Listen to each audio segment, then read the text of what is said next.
Hi guys, I have people ask me lots of hypnosis questions all the time, so I figure now may be a good time to start answering them and answering them on video so that anyone and everyone can benefit from information that we can just put out there. So if you have any questions, whether stage hypnosis, hypnotherapy, rapid inductions, setting up a hypno business, anything with regards to hypnosis, do send me a question, whether it is Facebook or email or even text message, and I'll endeavour, if and where possible, to do a video attempting to answer it if I possibly can. The question that I've been asked today is, what is it? Let me just think back. How do you convince people to be hypnotic subjects for street hypnosis? Street hypnosis is a really interesting thing, and a lot of street hypnotists, and the good street hypnotists who you will always see with a crowd of people around them, generally have balls of steel, pretty much. It's one thing doing a stage hypnosis show or doing hypnotherapy, but just approaching people on the street to do hypnosis with, you have to be a certain kind of character to do that. And if you're the shy, retiring type, then it may not be the best option for you. That said, there's no reason that if you are shy, that you can't use hypnosis to help yourself overcome that shyness.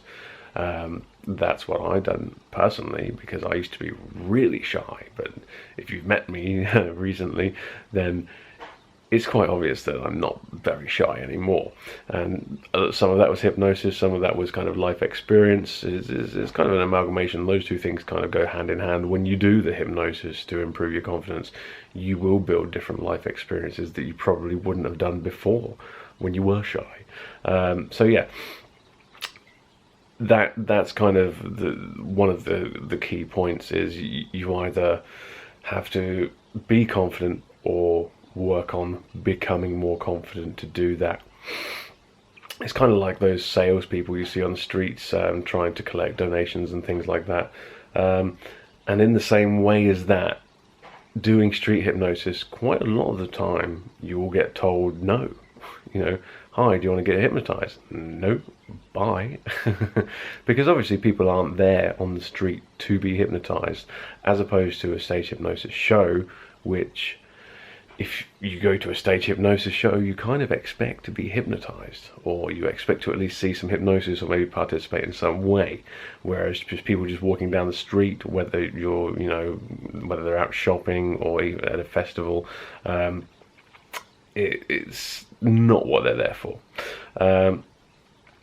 You need to choose your locations and choose the people that you approach. And there is a little finesse. It does come with experience. So if you are in kind of a business district and you're standing outside office blocks, that's probably not going to be the best place to do hypnosis. There's probably going to be people who are working, who are just out on a really short lunch break doing something like that. Whereas if you're at the park on a Saturday afternoon, then odds are people are going to have a lot more leisure time and they will be able to engage, even if it's just for a couple of minutes. If you set it out right, and if you set it up, and if you can build rapport with the person, and rapport is something that's important with all hypnosis, whether it's street hypnosis, stage hypnosis, hypnotherapy, you need rapport really to some extent. I have seen hypnotists who go the opposite way and try to be domineering and offensive even sometimes, which, I guess that works for them. But most of the time, you need to be friendly, you need to be likable, approachable, you need to be confident. If you've read my book, the Rapid Instant Hypnosis and Rapid Inductions Guidebook, confidence is a really big thing with doing hypnosis and doing it effectively. if someone believes that you're not confident in your abilities to do hypnosis, they're not going to be confident in your ability as a hypnotist, and that's something that people can pick up on subconsciously. The way that, if you've never done street hypnosis before, you've read a book, you've watched a DVD, you've done a course, you think, okay, now I kind of want to go out and do it. I would initially start off with your friends, up the pub. Friends of friends. That way you have an in with people. So you don't need to introduce yourself and go over the whole thing. You can get your friend to introduce yourself to one of their friends. So, hi, have you met my friend Rory? He's a hypnotist. And then they're like, whoa, you're a hypnotist. Can you show me something? And, that can kind of happen naturally. Which is a really nice, easy way to kind of segue into working with real people and people that you aren't, one-on-one friends with, people that you've hung out with all the time, which again, that can be tricky because they don't know you yet as a hypnotist. They just know you as you. So in their worldview, you are just you are not hypnotist you yet, but with more social proof, the more times that you do hypnosis, the more times they see you to be doing it, then obviously that's going to kind of build you up in their expectation. Another great thing to do, and if you've been on my courses again, this is something I probably would have told you, get yourself some item of clothing or an accessory that tells people that you're a hypnotist. If you're looking at getting street hypnosis experience, if you're looking at getting, hypnotizing people in public, it's much easier if they come to you. And if you get someone who's really interested, generally they will come over and ask at least, or you may see them glancing at that item of clothing that you're wearing, kind of think, well, is that true? Is he a hypnotist? Oh my God. At that point, they are engaging with you, on a non-verbal level because they're staring at you. So at that point you can kind of, approach them. Hi, I'm not a crazy scary guy. I'm just a guy who knows how to do hypnosis really well. Would you like to experience that? So that's another nice in. If you haven't got them already, and if you haven't seen them, go to the product section on my website, rory-said.com. There are loads of different hypnosis t-shirts there. And they work really well. If you've got hypnotist emblazoned across your chest in big letters, that's something that people tend to pay attention to. Other thing that you could have a hat designed with hypnotist across it. You can have a badge or a pin. Some people will go around with little, the little fold-out signs that prop up, free hypnosis demonstrations. That's quite a nice idea. Depending on the location, depends on the success. Again, you've got to factor in what kind of people are there, what they're there to be doing. So like I said, again, parks and, places where people have leisure time, festivals and things like that are really good. Obviously with that kind of thing, and pubs as well, you have to be a bit careful about intoxication levels. But obviously that's common sense. That's something that you would have learned about, or you should have learned about when you were learning to do hypnosis. So yeah, those are the main couple. If you're lucky enough, skilled enough, should I say, to be a magician, that's your perfect entrance into doing some hypnosis, because you say to 100 people, hey, do you want to get hypnotized? You might get, well, it depends on the kind of the report you have and how you actually kind of phrase it. I would say out of 100 people you'd probably get about between 20 to 40, maybe. It depends on the country you're in as well, because people in the USA, for instance, are really, they're happy with hypnosis. They believe in it. They're kind of brought up with it, so they're more than happy to kind of go along with it and experience it. Whereas people in the UK are like, yeah, no, hypnosis, that's a load of rubbish. And obviously we don't have the high school shows, we don't have the college shows, there are not that many stage hypnotists in the UK touring around as there are in the USA and other different countries. And I can't even remember where I was going with that. Oh yeah, magicians. So you ask people, do they want to be hypnotized? And, so out of 10 people, you'll maybe get 2, 3, 4, tops, probably, who say yes. And that's on a good day, because people are often really busy. But how many people will say no to seeing a magic trick?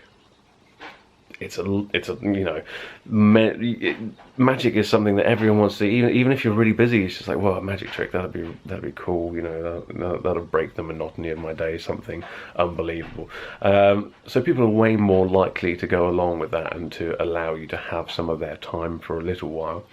At that point, you can do a trick. You can do a card trick, you can do a coin trick, you can do a mentalism trick, whatever it is that you do, and then obviously you can segue that into, oh, by the way, if you thought that was cool, let me show you this. It's mind-blowing. Stick your hands out for me. Magnetic hand suggestibility test. Boom, got them.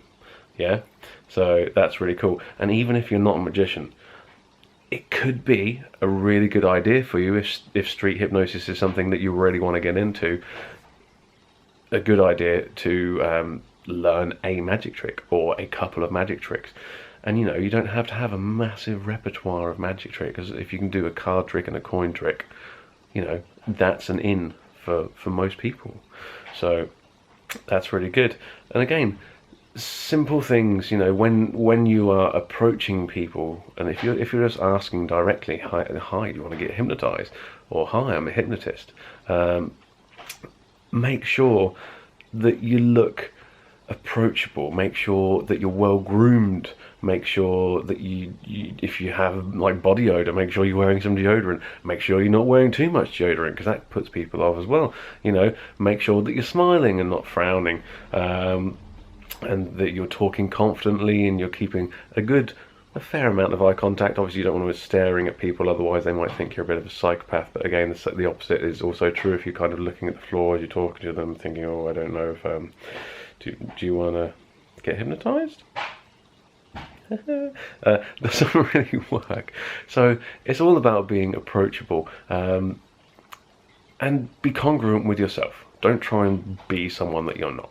You know, you may see one of your friends or someone on YouTube doing street hypnosis, and they're like a massive charismatic guy, American, like, oh my God, would you like to get hypnotized? It's the most amazing feeling ever in the world. You're gonna love it. Oh my God. And if that's not you, that's not going to resonate, and people are going to pick up on that. So you kind of have to be congruent with yourself, you know.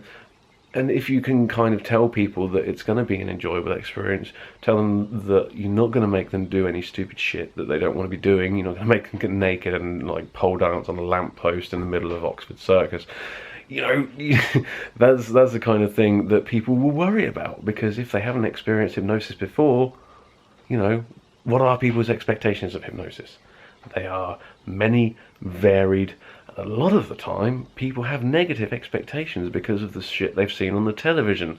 You know, you're back in the room. It is a lot of fun, but then that's some people's only experience of hypnosis. They automatically think, as you're a hypnotist, you can make them do anything that you like. You can get them to give their bank card over and give the PIN number. You know, all that kind of stuff is going through people's heads when they first meet a hypnotist for the first time. So you have to be really, really honest, and, you know, really confident and really genuine. And those are the main things that need to come across, you know, and just don't fuck with people, you know, in a horrible way, you know, in a kind of prankstery, nice, fun way, then yeah, to some extent, but just don't be a dick, mainly, right?